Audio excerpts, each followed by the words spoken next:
Hi, I'm Buddhima and this is the prototype demonstration of the conceptual framework regarding detecting scheduled malware attacks in the real time using reverse engineering. First, let's look into the problem.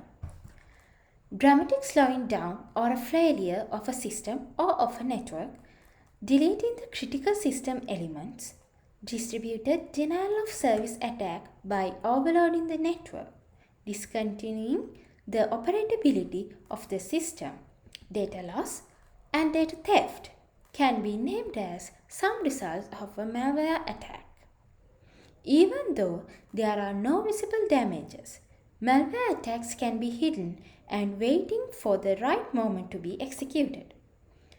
However, even if there are various ways to identify malware or malware attacks, there is no way to identify the scheduled malware attacks which are waiting to be executed. Therefore, by this research, a conceptual idea is presenting to detect scheduled malware attacks using reverse engineering. To do that, payload of an executable file has been used in here. Now, let's look into the conceptual framework. When it comes to the payload data, the payload data have been extracted by launching the executable file with opened Wireshark tool.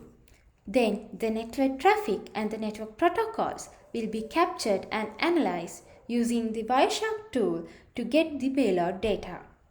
Then the reverse engineering method, disassembly, will be used to get the disassembled code, and the reverse engineering method, monitoring, will be used to extract the malware signature.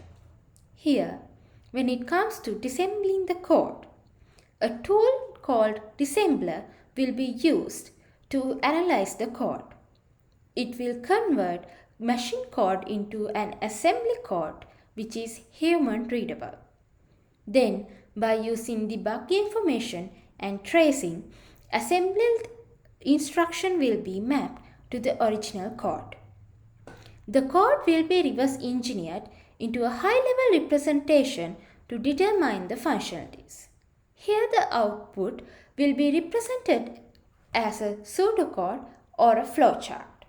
Here the author suggests the output of the reverse engineered process as a pseudocode. When it comes to the malware signature extraction, after obtaining the payload data, the environment will be isolated to prevent the malware spreading. Here, this can be setting up in a virtual machine. The system will be monitored after launching the executable file to detect any changes. By observing any changes in the system and comparing those changes with the malware signatures which are already known, the malware can be identified. After identifying the malware, the code or the structure will be analyzed to identify the unique characteristics or the unique patterns. When it comes to the scheduling logic identification, analyzing of the disassembled code and analyzing of the malware signature has been conducted. Here, to find the code sections that are related to scheduling, such as event handlers, timers, and APIs related to task scheduling. As an example, create scheduled task, register scheduled service, likewise. The disassembler code will be analyzed.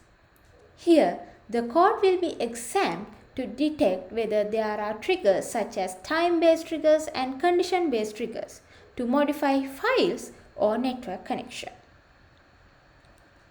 To identify the specific registry keys or scheduled tasks known as the indicators of a scheduled attack, the malware signature will be analyzed.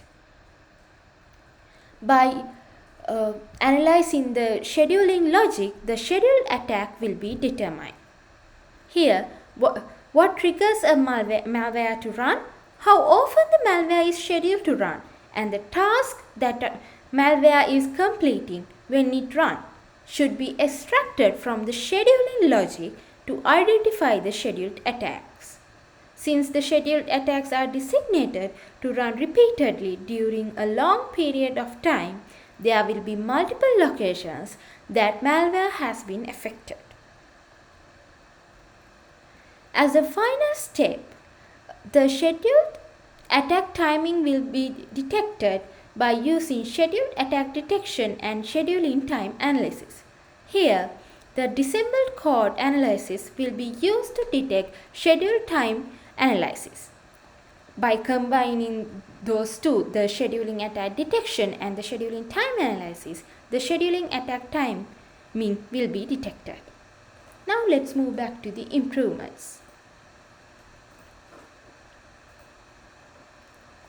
Here, as the improvement of the current stage of the conceptual framework, a way to prioritize high-risk payload data, a way to identify scheduling timing analysis using the assembled code can be represented.